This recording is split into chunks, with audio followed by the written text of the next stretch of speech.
This is Anthony Mills. I'm with Superior Commercial Contracting. We have been in business for over 30 years.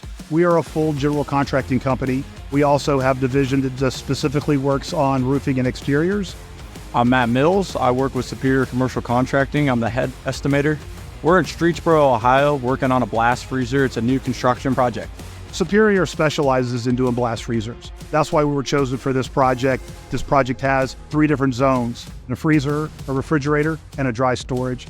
We're doing a multi-layer ISO insulation, particularly for the freezer, because we're doing above deck for the actual R value needed for this freezer.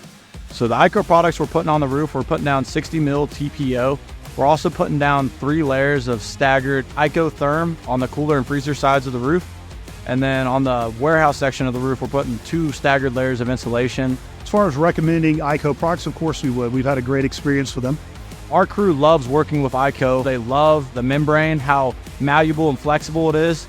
Honestly, it's a great product to install, and we've had no issues with it so far, and the guys really like it. We chose this project for a reason. We chose it because we needed a partner to help us deal with the problems that go along with doing freezers. And the IKOTherm insulation, the vapor barriers on the exterior side, all that went into it.